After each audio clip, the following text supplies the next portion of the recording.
Many people truly think that this entire system is incredibly omnipotent, strong, dominant, and that we, the ordinary individuals functioning somewhere at the very bottom of this vast pyramid, have absolutely no influence whatsoever over it. But if we truly realize that this entire system operates completely against nature, and that as a direct result, it requires an enormous amount of energy to truly maintain it. And who actually gives this very system its vital energy? We do indeed. Because it is sustained only because we do not truly see the underlying reality, because we have not genuinely engaged in this profound game for the Tangram, for the absolute truth, because we deeply believe in this intricate system and in its perceived near immortality, but all it truly takes is to simply cut it off from its vital source of energy, because it possesses no inherent energy of its own, for it to completely collapse like a fragile house of cards. It's actually very easy to create a situation where we have a natural, truly effortless order. And what's more, this natural order will be very easy to maintain, but only if we have the crucial key to understanding how this reality is truly supposed to function. We won't be easily misled by the education we receive from childhood about precisely how this world should properly and effectively function in accordance with its natural, inherent laws. Just a moment ago, we were talking about, for example, the concept of law. You came up to me and said, we need to talk about the Constitution. No, let's talk about what law is, because that's where things have been disrupted. So what is law? Law is the granting of rights. People confuse rights with regulations or statutes. Statutes are not law, but rather a limitation of some right. Our right to freedom, our right to, to breathe, to water, and so on. Do you understand this difference? If we have this key that it cannot be violated because it disrupts the fractal order and harmony, and everyone will know this, then you won't need some chief, prophet, president, or prime minister to tell us how to live, because we'll know it ourselves. This mechanism, which Piotr spoke about very clearly, will be self-organizing. This is what we should strive for so that it makes our lives easier. This money we're talking about is supposed to make our lives easier, not harder. It's not supposed to make us slaves, but to make us free. These are the tools when we work, for example, on that Navi project. It's precisely because we want to give you a tool that will make your life easier. I'm simplifying it to the extreme, so you can decide, not ask someone else how to live, to the president, prime minister, the church, etc. Here we have knowledge about the world and the universe. Discover it, this fractal order. Every cell is built fractally. You know which one isn't built fractally? A cancer cell. A cancer cell is not a fractal because it's a sphere, and it's not a fractal because it disrupts our order. And this debt-based money, this whole scoundrel pathological system we have with its corrupt politicians is like a cancer in the organic social body, precisely because it breaks all the rules of fractality.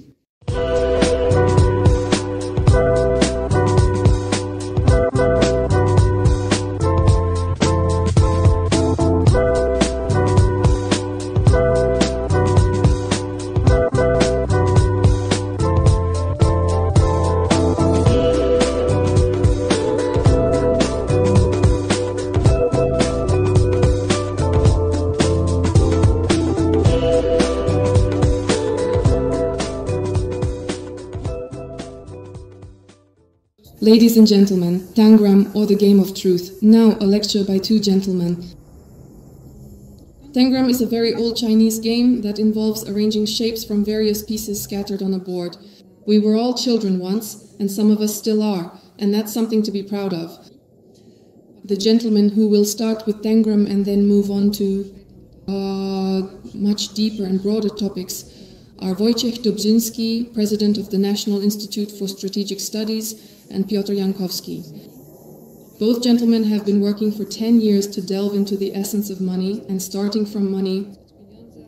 May I say this sentence, Mr. Wojciech?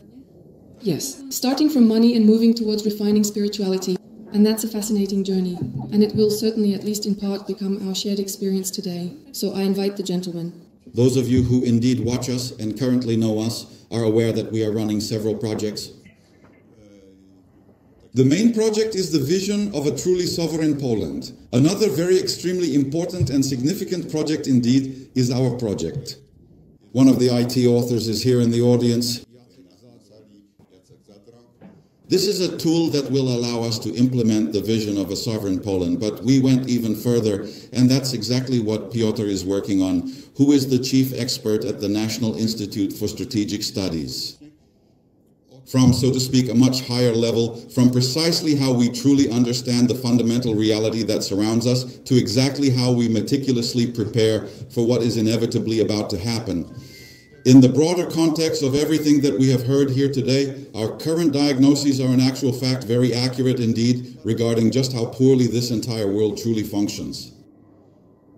But within anti-system circles, and I say this with full and complete responsibility because I know most of them quite well, there is absolutely no clear answer to what exactly to do when this entire system inevitably collapses, how to properly replace it, what its biggest and most pressing problem truly is, and precisely how it actually operates. To function properly according to a certain order and structure. And this is exactly what Piotr has focused on. And I would articulate it most simply, as Mrs. Agata so graciously and eloquently said when she was introducing us, that we will commence our discussion with a foundational understanding of spiritual intuitive truth, which is a deeply felt and inherent understanding, how to seek out that truth, and why this tango will be necessary for us to do so. Or it will make it easier for us to reach the truth through the fractal order and structure that we need to introduce into this system so that it starts to function properly all the way down to material reality. The title of the presentation is Tangram, or the Game of Truth. Why is it that Tangram is supposed to help us seek out advice? Because Tangram is an ancient and truly fascinating puzzle game that serves as an excellent and insightful model for the profound understanding achieved by the human mind. Especially because the reality we often deal with is frequently illusory and quite superficial, and what is truly important, the essential underlying structures and fundamental mechanisms, lies much deeper and simply cannot be seen with the naked eye. We cannot really perceive them accurately with our ordinary senses. That's precisely why here we have the powerful metaphor of diligently searching for truth by carefully delving much deeper into things. Let's move on to the next slide. Could you explain the symbolism of the Tangram? What exactly is it? What exactly is the profound symbolism here? And please explain the intricate metaphor of the broken mirror, because that particular explanation will also truly help you understand how to properly approach the truth. The Tangram symbolizes the process of cognition, which can be described as assembling meaning from fragments. Here we see a square composed of 7 so-called stands. These are the fundamental shapes that truly make up the entire square. And it is precisely with the significant help of these very shapes that we are able to recognize and subsequently discover the hidden meaning in the form of a concealed underlying structure within the figures that are carefully arranged, even though we do not consciously know this hidden structure ourselves. As for the mirror, this reflective object is widely used as a powerful metaphor in various cultures around the world. Particularly in literature, for discovering the profound truth, because the mirror is truly meant to show us what is deeply inside us, what we ourselves cannot readily see. On the other hand, a cracked mirror is a symbol of the reality in which we function. That is, a reality where we are lost, where we do not always or rarely manage to connect the so-called dots. However, when we put together the pieces of the broken mirror, we return once again to the image of wholeness. Exactly, because truth is composed. This is very clearly visible with the Tangram. We really want to make you aware of this. There are 7 pieces from which you can create an infinite number of figures, all of which will be true. Piotr, now tell us about the metaphysics of the 7 tans. The Tangram, also known in the East as the Chinese sage's puzzle, contains the pattern of the entire world within its apparent simplicity. From a single square, a symbol of wholeness and cosmic order, 7 shapes emerge. These 7 are not accidental. Each one carries its own archetypal function, and together they form the alphabet of existence. At the beginning, we have 2 large triangles. They represent the fundamental duality, yin and yang, day and night, masculine and feminine, active and passive. They are truly like 2 powerful wings that gracefully stretch the vast space between these opposing poles. Next, what comes into view is the medium-sized triangle, it introduces the third element, which is balance. This is the echo of the Taoist third, which does not eliminate the difference, but allows it to resonate together. In the fractal structure, it is precisely the third point that gives shape and rhythm, turning a line into a figure. Next, we have two small triangles. They are reflections of the larger ones on a smaller scale. This is a sign of fractality inherent in the very material of the Tangram. What is great is repeated in this. What is small? The pattern is the same. Only its dimension changes. Then we have a square. It is a powerful symbol of the enduring stability of the earth and its very foundation. It is a fundamental structure, a clear boundary, a material order that truly holds the whole thing together. The square in the Tangram vividly reminds us that every existence profoundly needs a solid foundation. And finally, we have the parallelogram, the only figure that is not symmetrical. It can be rotated and flipped, and because of that, it introduces an element of inversion. It is a figure of transformation, a passage from one perspective to another, a bridge between dimensions. It is like the boss of existence, like a Mobius strip which has neither a left nor a right side. From this set, an infinite number of arrangements can be created. Animals, plants, scenes from everyday life, cosmic figures. So, the Tangram is not just a simple game, but rather a profound model of cosmology. From its very simple forms and their intricate mutual relationships, there emerges a complete whole that truly cannot be reduced to merely the sum of its individual parts. This is emergence, the principle on which life is based. Why 7? Because 7 is the number of completeness and cosmic rhythm. 7 classical planets, 7 days of the week, 7 colors of the rainbow, 7 notes in the scale. In Tangram, the number 7 becomes a geometric key. Not an abstract number, but a living structure that allows a person to recreate the fractal rhythm of the universe through the geometry of play. Thus, the Tangram is a mandala of movement. It truly shows that from a fundamental unity, countless diversity can arise, and this inherent diversity can always ultimately return to unity.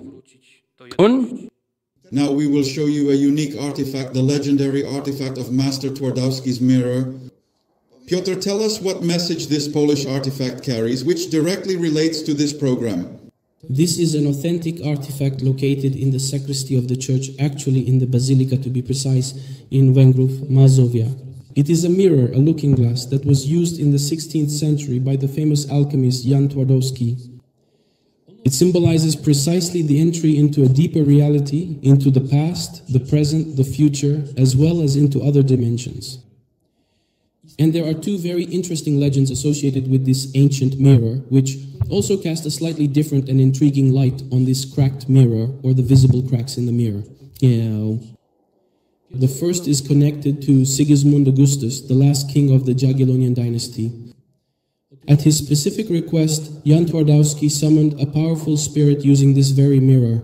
The spirit was none other than Barbara Radziwiłł, who was indeed the wife, the deeply deceased and truly beloved wife of Sigismund Augustus. And at the moment when he summoned the spirit, the mirror supposedly cracked for the first time. It cracked a second time when Napoleon, before setting out on his Moscow campaign, had the mirror brought to him so he could see the future. In it he saw his crushing defeat at Moscow, and in a fit of rage, he struck the mirror with his saber, causing the second crack. Now, how exactly can this ancient legend be interpreted? Well, the crucial point here is that powerful emotions often distort our perception. In this particular case, the emotion could be described as fear or anxiety about seeing the truth. In the first instance, it was profound grief over loss and indeed a deep-seated fear, the inherent difficulty of truly coming to terms with death. In the second case, it was the considerable difficulty of accepting the stark vision of one's own defeat. Now let's move on to the next element. You may remember that for quite some time now, Teresco Pueba has been roaming the universe, constantly bringing new information. And among other things, he has questioned the Big Bang, whether it actually happened and whether it was the beginning of the world. The theory is starting to resurface that in the beginning there was emptiness, and that we too originate from this emptiness. Piotr, tell us what emptiness symbolizes, because it will help us move on to the next level. Well, Tangram can also be used as a metaphor for the development and creation of the universe, as well as for humans, representing a certain cyclicality and specific stages in this development. So, as Wojciech already mentioned in the beginning, we have emptiness. That is a hidden potential of countless patterns, pure and infinite potential without structure or movement, a silent nothingness pregnant with everything. A fullness without form, from which any possibility can emerge. It is like the starting point for the creation of the reality that surrounds us. You once wrote nicely in your book that this is the first breath. We treat it as the very first empty breath, but let's move on to the field, through the field. It will be easier to understand. The second important stage is the field, which means we are dealing here with a situation where the first movement, pattern and structure arise, from which the reality of shapes recognizable by human perception is composed. This is the initial manifestation and breath, a mirror that only changes multiplicity. So here we have a basic archetypal set, a certain structure from which, at later stages and on further levels, the reality that surrounds us will emerge. Yes, but at first it will be chaos, right? So define how we understand chaos. First of all, this is the next stage, because here we are dealing with the breaking apart of these figures, which are arranged in a disordered way, as if we had shattered a mirror into several pieces. Going back to the question, isn't that chaos? Chaos can be described as a seemingly disordered pattern, yet one with a hidden underlying order. And chaos, which I would like to strongly emphasize, is not entropy, because these concepts are often confused. Chaos is what contains the hidden potential of all structures, shapes, and entities that will later emerge in the process of the world's formation and differentiation. Exactly, it has a hidden order. Please remember this because it will be important later in our presentation. So how do we discover the inner structure of reality? Precisely thanks to this. And this is where we return to the Tangram. Here we have two examples of two figures. One is a candle, the other is a person. And in the images on the right side, we can clearly see this hidden underlying structure. That is, those 7 individual tans arranged in such a remarkably orderly way that they precisely form a given specific shape. Picture. The true Tao is not the Tao that can be named. This particular sentence also clearly illustrates the inherent difficulty in the complex process of human understanding, which is often disrupted not only by powerful emotions, but also by deeply ingrained conceptual and linguistic systems, established templates, and pervasive patterns that have been thoroughly instilled in us by our culture. Piotr, now I'd like to ask you to talk a little bit about the ego as a cage for consciousness, really. The greatest obstacle on the path to truth is not a lack of knowledge or the imperfection of our tools of understanding. It is something much more subtle. It is attachment to the ego, that is, to a false identity. The ego creates the narrative of I, which seems to be the center of existence, but in reality is only a shadow, a distortion of the field of consciousness focused on itself. From the perspective of fractal consciousness, the ego can be seen as a fragment of the field that has stopped resonating with the whole. Where the natural rhythm of life pulses and connects with others, the ego tightens into a circle of its own imaginings and fears. This creates the illusion of separation, and with it greed, violence, competition, and all the structures of domination that have shaped Western civilization. Spiritual traditions have warned against this imprisonment for centuries. Taoism saw the ego as an obstacle to returning to the Tao, the primordial rhythm. Buddhism described it as the source of suffering because it traps consciousness in the illusion of a permanent self. Christian mystics, on the other hand, emphasized that only by dying to oneself does a person open up to true life. The ego is the foundation of the matrix, the system that exploits human attachment to this false identity. For centuries, religions and authorities have reinforced this prison, proclaiming, "This is yourself, you must defend it, you must feed it with rewards and punishments." In this way, people became hostages to their own masks. Fractal consciousness, however, shows a different path.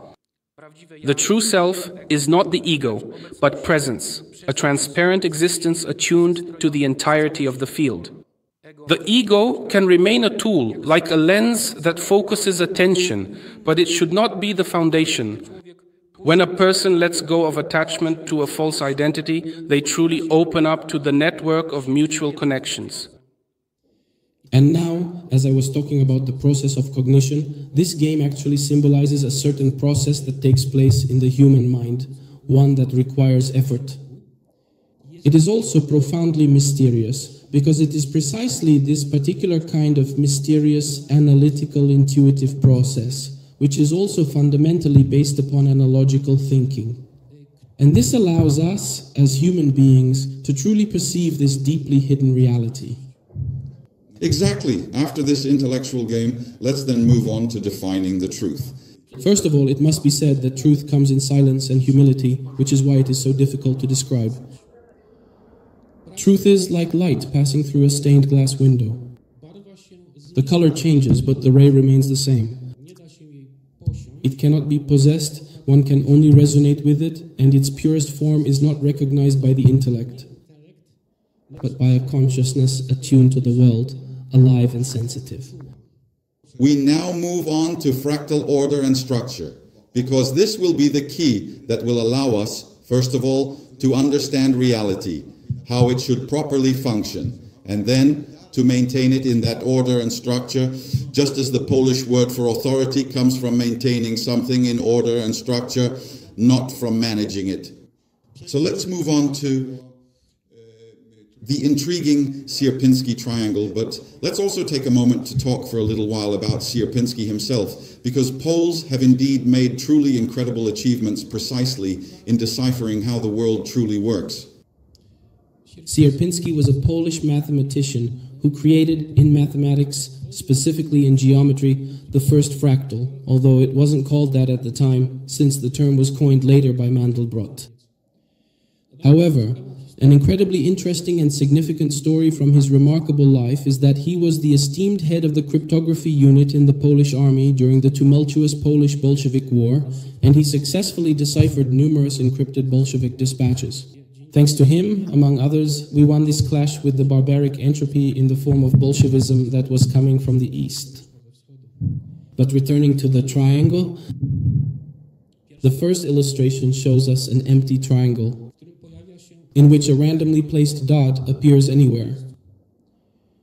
If between this initial dot and a randomly chosen vertex we carefully place another dot precisely halfway and then diligently repeat this entire procedure, always starting from the newly placed dot, a fascinating and intricate shape like the one displayed next to it will be gradually drawn.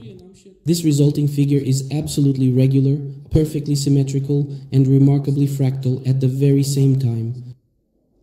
Thank you. So, in short, we are coming back here once again to the concept of chaos, because here we have an essential element of chaos, that is, the random placement of a single dot, and on the other hand, we have an extremely orderly and predictable pattern governed by very specific laws and rules. And now, what else is truly important to consider? This fascinating triangle can also be meticulously constructed by carefully drawing successive smaller triangles inside its boundaries, but you can also effectively build it by thoughtfully drawing additional larger triangles around its perimeter, meaning you can indeed expand it infinitely, both into the incredibly tiny micro-worlds and the vast expansive macro-worlds. I wanted to highlight a certain difference and subtlety between the Tangram and fractality, because the Tangram tells us that truth exists, but it is hidden and it takes human effort to reveal it. On the other hand, the Sierpinski triangle shows us the fundamental laws of nature directly, although it is still a kind of abstract symbol, because we know that sharp shapes do not occur in the natural world, but rather shapes of an elliptical or spiral character. So, in short, this figure primarily shows us the fundamental principle that a fragment contains the whole order, as Wojtek just mentioned, emerges from chaos, not from entropy, I emphasize, because entropy is decay and death. This is actually a fragment of the key we are truly searching for, so that we can indeed give it to everyone, so that each person can fully understand and discover this profound reality for themselves. What are the important features of fractality for us? Here, there are a few listed, although of course there are many more. The first one, which I already mentioned, is infinity. A fractal structure can be built infinitely. We never know at what level of scalability of this structure we are.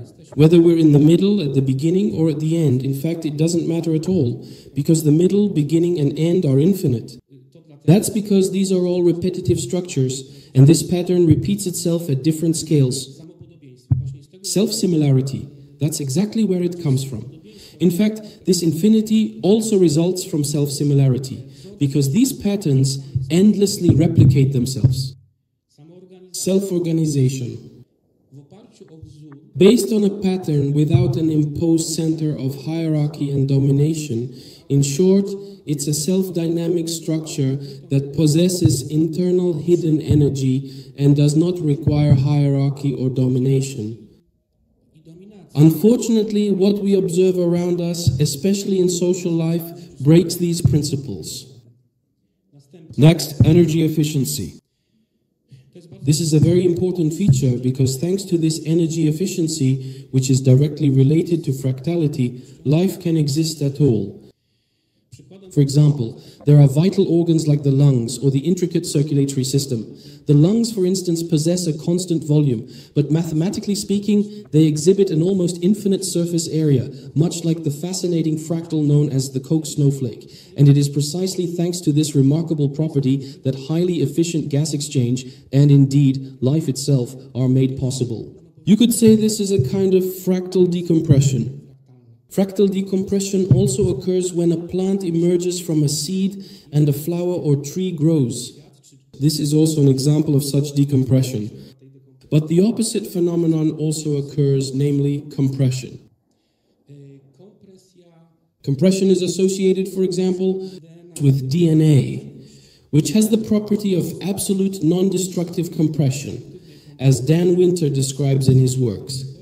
But this compression is also related to the nature of human consciousness, mind, and intelligence. We are able to recognize the world because we can compress and simplify an infinite amount of stimuli and information through a system of analogies. This is also how computer programs work, especially graphic programs. Because if they didn't possess a fractal structure, they simply couldn't exist at all in any stable form. This fundamental characteristic is also intrinsically related to a crucial feature I would call the inherent ability to resonate effectively. This remarkable property is directly connected to the dynamic processes of compression and subsequent decompression. Well, the Sierpinski carpet, which is a mathematical variation on the triangle, possesses truly special properties. And thanks to these unique features, it is widely utilized in modern antennas and advanced mobile phones. This exactly, because I'd like us to bring this even more down to earth, although what you said isn't without reason, since it will actually allow us to organize the world differently, in the right way. Right now it's upside down, it has excessive fractality, it has anomalies. What Piotr said should be brought into our reality. Let me show you for a moment just how simple it truly is. And it turns out that it also has very practical applications. For example, in modern mobile phones and various types of advanced technological devices. This very fractality is indeed used, but it is often ignored in social life, in legal life, and so on, especially within the field of economics. Yes, because the paradox is that technology uses these fractal structures, mainly with bad intentions, to control and dominate us, whereas in social life it doesn't really work, or actually quite the opposite. People don't want to use these principles and laws.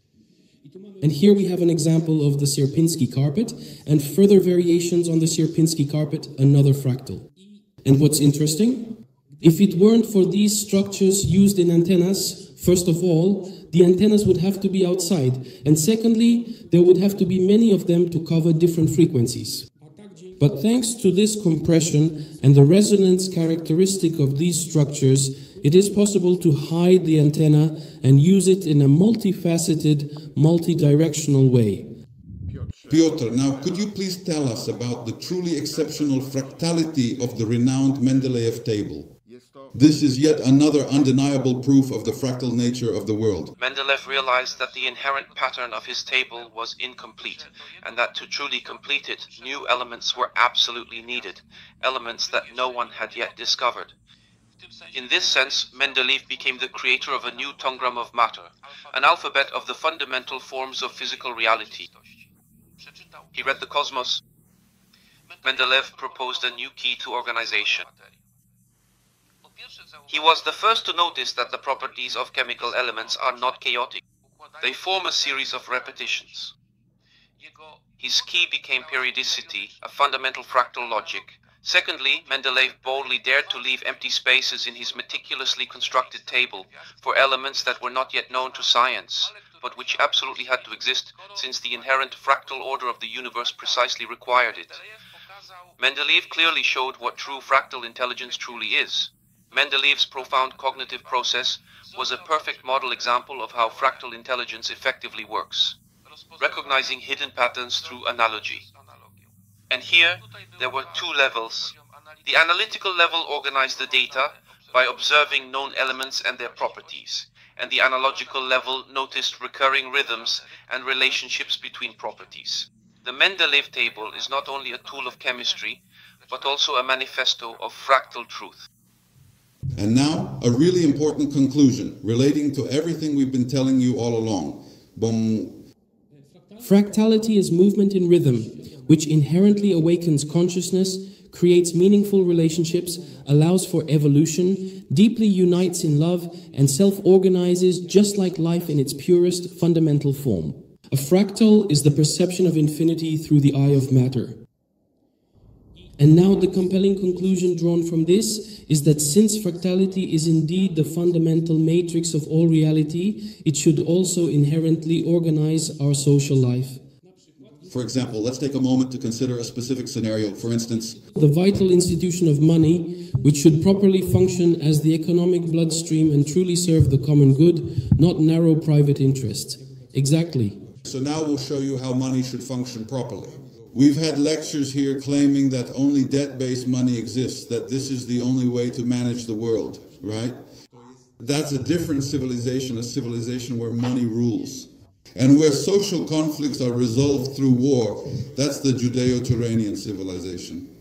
We're returning to the true civilization, which is fundamentally based on fractal money and on effectively resolving disputes through clear and open communication and for the common good, because in reality, fractal money is the result of actions that serve the common good, and this in turn stems from the fractal structure, from the fractal nature of the world. Now let's translate this into the language of practical action, into this money, which is, please, let's define money. And now a simple, beautiful definition. Fractal money is an innovative system for creating and distributing money that profoundly reflects the natural fundamental principles found throughout nature: cooperation, co-creation, balance, and harmony. Fractal money is not just an economic instrument, but a ritual of social life.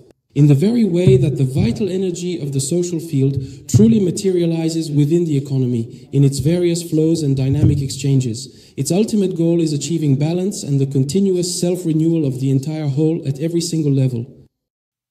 Piotr, please describe now the 4 key characteristics of fractal money. Fractal money, in its very essence, arises ex nihilo, as an organic entity, not merely as a mechanical construct. Money is fundamentally meant to serve the common good, rather than exclusively benefiting private financial institutions that tend to socialize their costs and privatize their profits.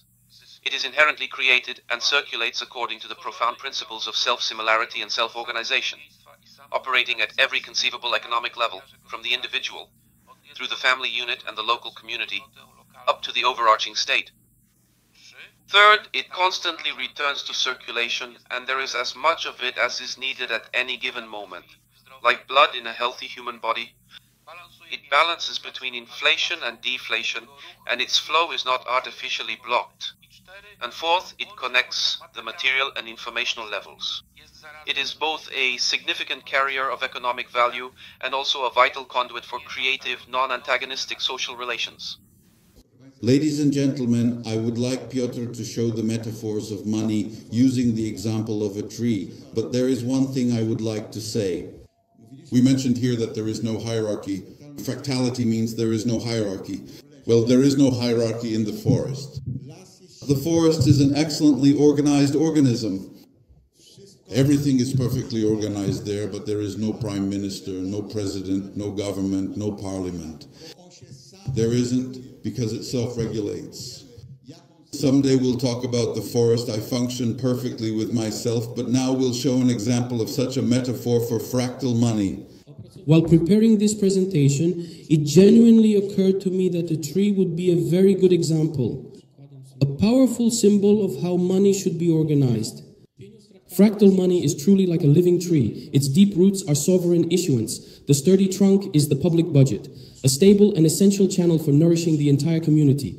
The expansive branches are local communities, vital institutions, and individual families. And finally, the delicate leaves are the citizens themselves. Everyone receives their rightful share and gives back, much like oxygen, to the intricate social ecosystem. Just as a magnificent tree lives only when the continuous circulation of its vital sap is maintained, fractal money truly exists only when it actively circulates and reliably returns. It does not stop its flow, nor is it ever drained away by the powerful financial markets. So first, let's confront them. To provide you with a clear and illustrative example, let's carefully compare our innovative fractal money system with the currently existing traditional debt-based money system that is widely used today. The concept, source versus parasite. Fractal money is born like a source, expanding the circulation and nourishing the whole. Debt-based money comes into existence only as an obligation. Debt-based money is a parasite that can exist only at the expense of future labor and interest. The source of creation, debt-based money, is created only when someone takes out a loan, so it always comes into being as a liability. Fractal money is created ex nihilo as a common good, without being burdened by debt. Debt-based money is always a form of stealing the labor and time of community members. The concept of circulation, accumulation, and blockage. Fractal money circulates, pulses, and returns like blood in an organism. Debt money flows towards the center, to banks, financial institutions, and owners of capital, where it stops, creating dead resources and blocking circulation. Selemis. Debt money is created in the interests of private banks, which derive profit from it. Fractal money is created in the interest of the community to enable a smooth and fair circulation of goods. Instead of natural balance, there was forced growth. Exponential. Fractal money will rise and fall in the rhythm of social life, adapting to the needs of the community and its growth. Debt-based money forces permanent GDP growth because only in this way can the endless spiral of interest be serviced. This is an anomaly compared to nature, which is characterized by cyclicality, not deadly expansion. The nature of the flow. Debt-based money is linear and hierarchical. Money accumulates in a narrow elite. Fractal money disperses cyclically, renewing the economy, enriching everyone. Instead of community private domination. Fractal money is an asset of sovereign communities and returns to the people.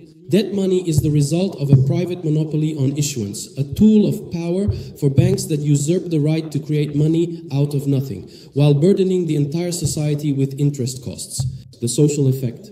Debt money leads to capital concentration and monopolies, whereas fractal money fosters diversity, innovation, and balance.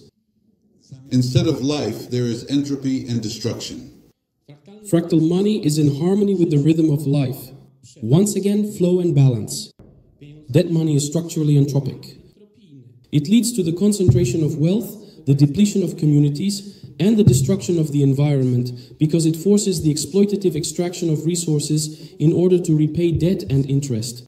The energy of life. Debt money acts like a parasite. It drains energy from the real economy. Fractal money functions like a symbiotic organism. It sustains the life and development of the community.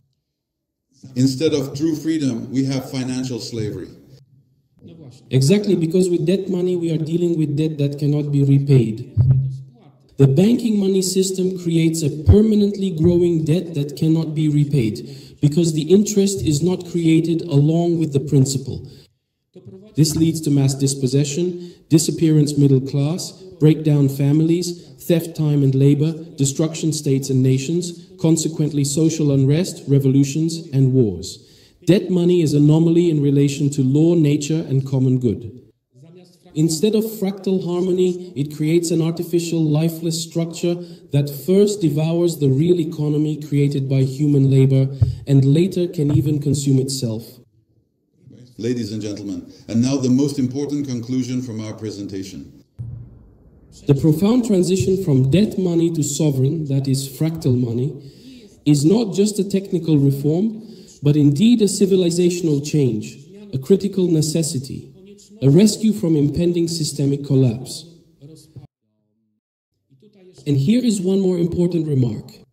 Many people truly think that this entire system is omnipotent, incredibly strong, utterly dominant, and that we as ordinary individuals functioning somewhere at the very bottom of this vast pyramid have absolutely no influence over it.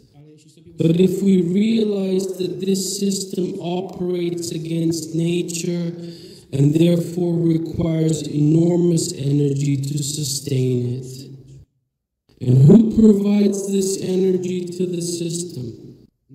Well, we do, because it is sustained only because we don't truly see reality, because we haven't fully engaged in this intricate game for the Tangram, for the absolute truth, because we profoundly believe in this current system and in its almost perceived immortality. However, it's entirely enough to simply cut it off from its primary energy source, because it doesn't possess its own inherent energy, for it to completely collapse like a fragile house of cards. It's very easy to create a situation where there will be a more natural, simpler order. And what's more, this natural, simpler order will be very easy to maintain. But only when we truly have this essential key to understanding precisely how this entire thing is supposed to function as well. We absolutely won't be misled by any education from our childhood about how this world is genuinely supposed to function, precisely and accurately in accordance with natural and fundamental laws. Just a moment ago, we were talking about, for example, the law. You came up to me and said, we need to talk about the Constitution. No, first we talked, didn't we, about the law? After all, that's exactly what was undermined in this creation. Because what is law? Law is the granting of rights. People confuse rights with regulations. Are there statutes? Statutes are not law, but rather a limitation on the law, on our fundamental freedom, our inherent right to breathe, to access clean water, and so on. Do you truly understand this crucial key point? If we possess this essential key, that it absolutely cannot be violated, because it profoundly disrupts the natural, easy, and harmonious order. And if everyone knows this, we won't need to have some leader, prophet, president, or prime minister to tell us how to live, because we'll know it ourselves.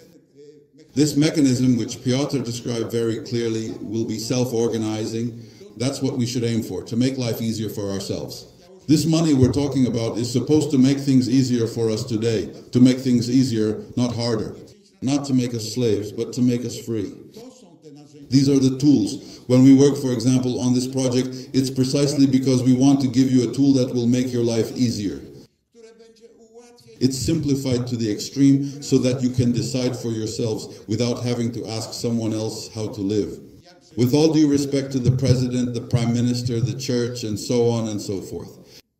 Here we have all the knowledge about the world and the universe within us. We must discover it, understand this natural fractal beginning. Every one of our cells is built fractally. A cancer cell is not built fractally. A cancer cell. A cancer cell is certainly not a true fractal because it is essentially a sphere and not a complex fractal, as it profoundly disrupts our very foundation. This debt-based monetary system is truly like a destructive cancer on the entire social organism.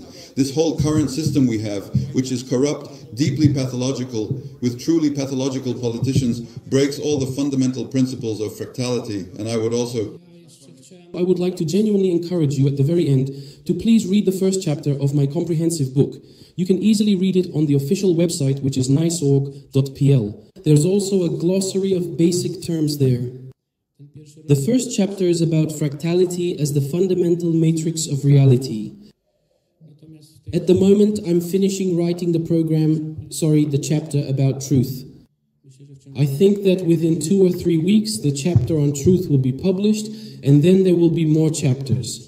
Among other things, at a certain point, I will move on to social life, and there will be a chapter on the common good, very detailed and very precise, in these definitions of the common good, including how to translate them into political reality. And of course, there will be a chapter on money, including very concrete legal proposals on how this issue should be resolved legally. I know this particular solution. It fits comfortably on just half a page, on merely half a page, while our economic constitutional article actually takes up an entire whole page. No more is needed, and these 2 provisions will radically change the entire system. It simplifies, above all, it simplifies. Also, please do watch our NISS TV channel, because there we thoroughly discuss and carefully go over each of these important programs on the website.